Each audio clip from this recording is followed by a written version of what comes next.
Alors aujourd'hui, nous allons faire un rappel sur les lois des exposants parce que plus tard, nous allons étudier les fonctions exponentielles et logarithmiques. Donc, il est bien de commencer par un rappel de ces fonctions-là. Alors, on va commencer par dire que soit A,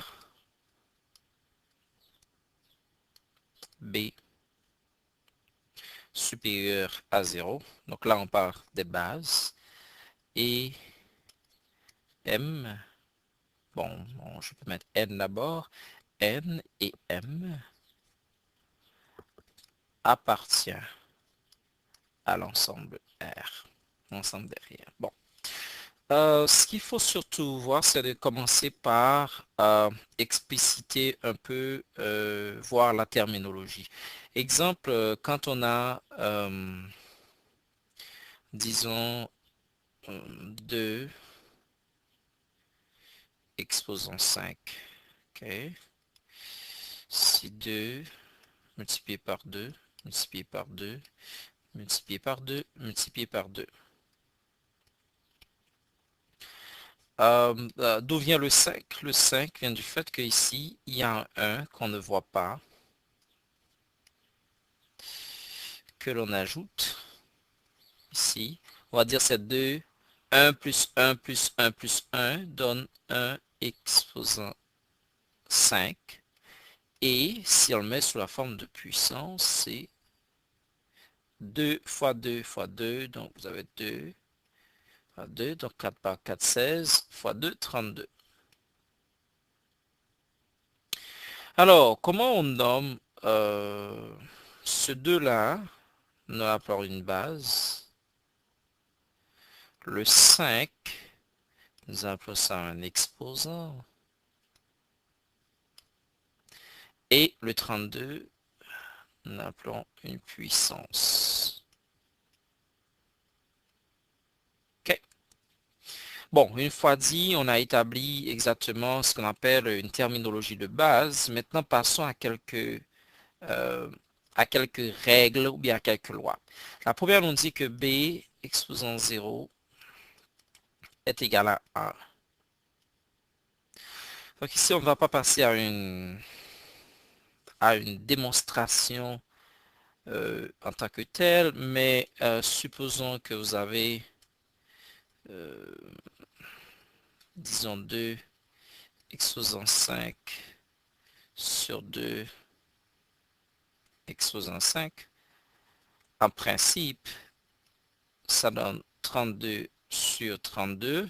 Donc le résultat est 1. Comment on peut trouver ce 1? Donc il faut toujours trouver un 1. Donc on peut dire que c'est 2 exposant 5 qui divise 2 exposant 5.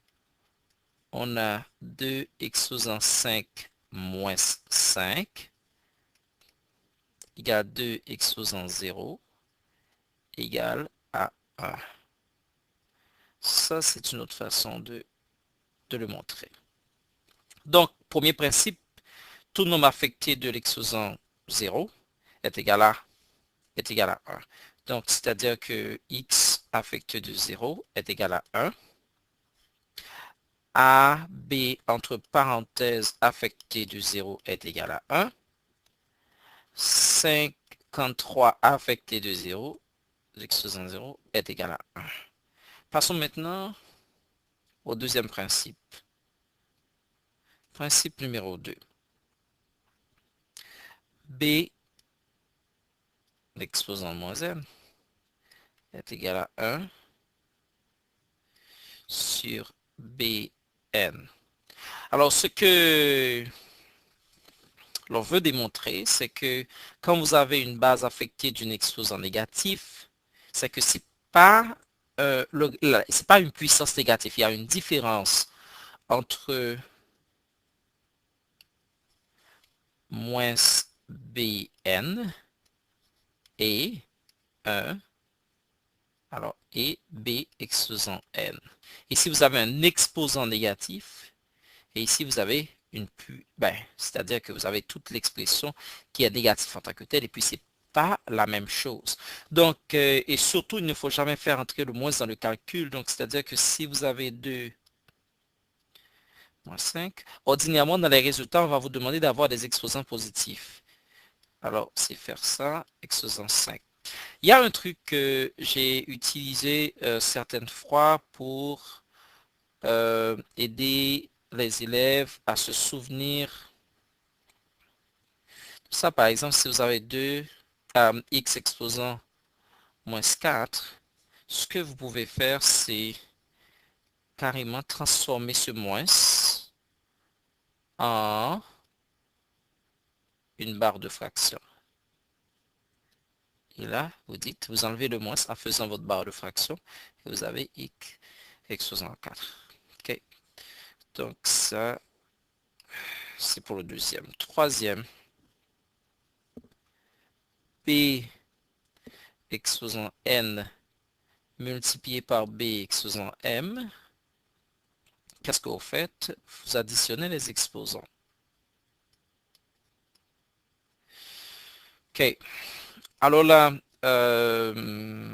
dans le cadre de ce principe-là, ce que je vais vous dire, c'est que il faut garder ce qui est commun. C'est-à-dire, c'est une façon de le mémoriser.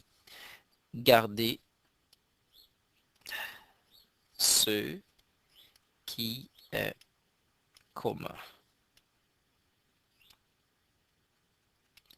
Alors, qu'est-ce que ça veut dire? C'est que ici, BN, BM, qu'est-ce qui est commun? C'est le B. Je garde le B. Il faut garder le B. Le B est commun. Et ensuite, j'additionne les exposants.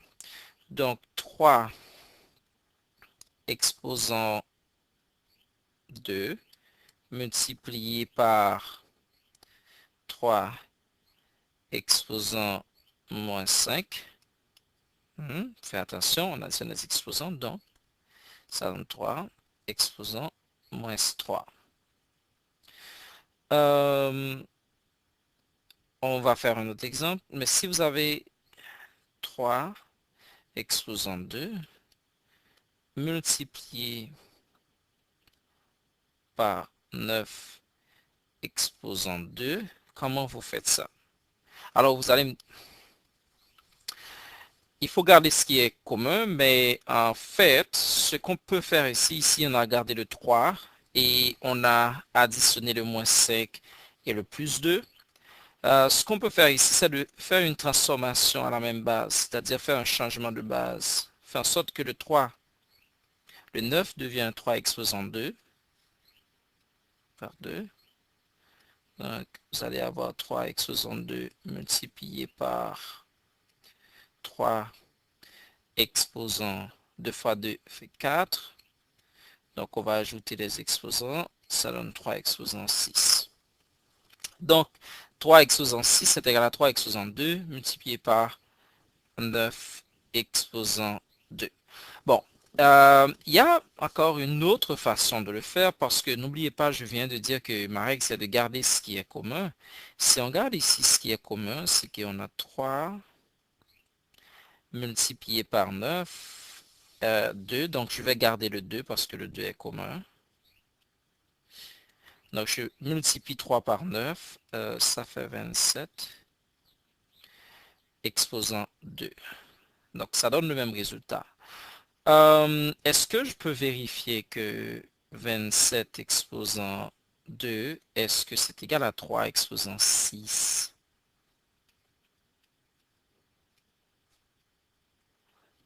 OK. Bon, alors, n'oubliez pas, par exemple, que dans 27 exposant 2, vous avez, je vais le mettre ici, vous avez 3 multiplié par 3, multiplié par 3. Donc, en fait, vous avez 3 fois 3, 3, 39, 27, exposant 2. Ce qui donne à l'intérieur, vous allez additionner tous ces exposants-là. Donc, vous allez avoir 3 exposant 3 par 2. Donc, ça donne 3 exposant 6. Donc, ça se vérifie. Donc, si vous gardez ce qui est commun, vous multipliez les bases qui ne sont pas semblables, bien sûr, 3 et 9, et vous gardez les 2. Ça va donner la même réponse que si vous transformez la base de 9 en base de 3. On va continuer. Alors, on va ajouter